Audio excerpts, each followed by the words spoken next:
Thank you for coming this afternoon. My pleasure. I will ask you the question that I asked the other candidate. We go back in history and you talked about 1998 and things were very different. Republicans had control, things went this way, and we really didn't get anywhere. Then the Democratic Party came into control, and you know the same thing is happening.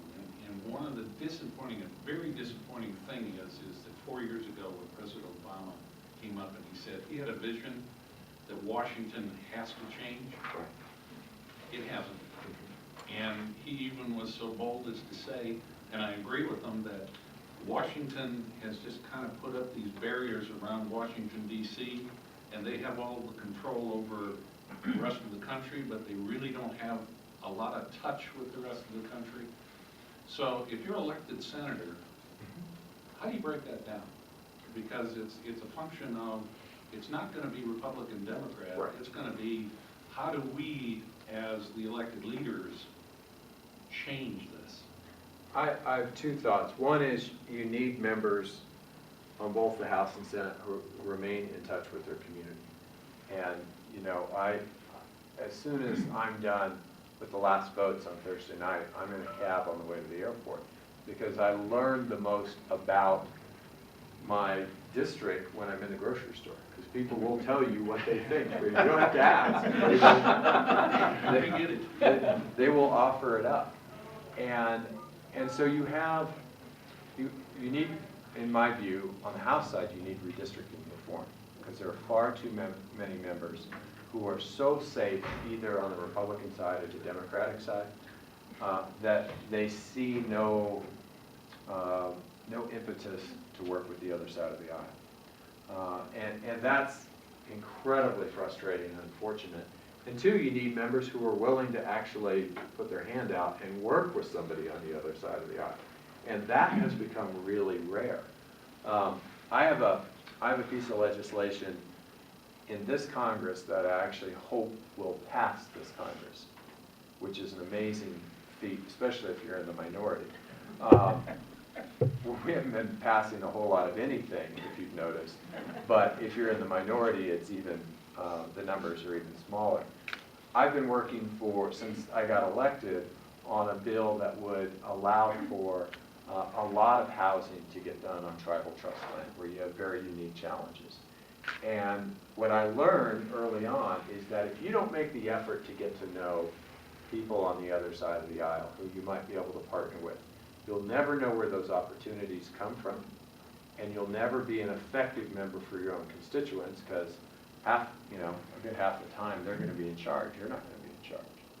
So if you would have asked me 10 years ago, if you were in Congress, who was the member you would at least be able to work with, I probably would have said Don Young from Alaska. And he and I still fight on a lot of stuff. When I renamed the Department of Interior building after Stuart Udall, he was the one no vote. He remembers stuff. But I learned in talking to him and reaching out and playing some paddleball with him that he and I actually saw eye to eye on tribal issues. And started to work with him, and today he is a co-sponsor of that bill. In fact, he's also the chair of the committee it goes through, and moved it out of committee with a unanimous recommendation.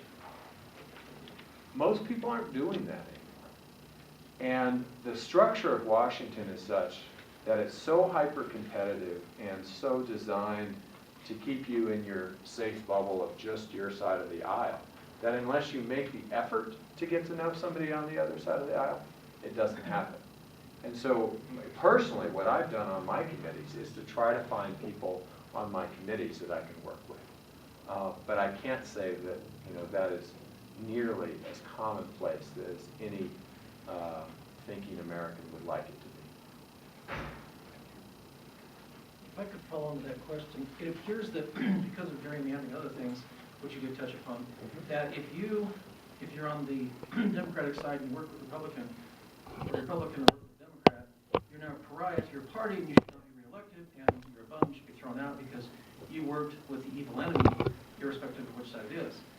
How do you address that when people challenge you with you working with the other side in a sense? One of the advantages of running statewide in a competitive state like New Mexico that's not clearly to one side or the other of the center. I mean, New Mexico is obviously a state that for many years elected over and over again one Republican and one Democratic senator.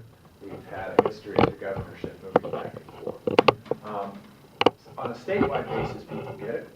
And in my congressional seat, because it's always been so competitive, people also get it. They understand that you have to work with everyone in the community. But there are a lot of congressional districts in particular where people don't. And it is those districts that get drawn so lopsided, where the thing that I think motivates a lot of that is if you're in one of those districts that's 80% Democratic or 80% Republican, you don't fear the general election, but you do fear a primary. And that always pushes you more and more to whichever edge you're already on. And so I actually think what California's done with redistricting reform, to take it out of a partisan exercise of the legislature to try and draw the maps, and to put it in a more nonpartisan board that makes maps that actually, when you look at them, don't look ridiculous. We need to look towards models like that to elect more pragmatic members, and it's on both sides of the aisle. I mean, if you look at, there are a lot of Republicans I work very closely with, some I consider good friends. But if you look at the freshman class, I mean, they came in ready to do a sort of scorched earth approach.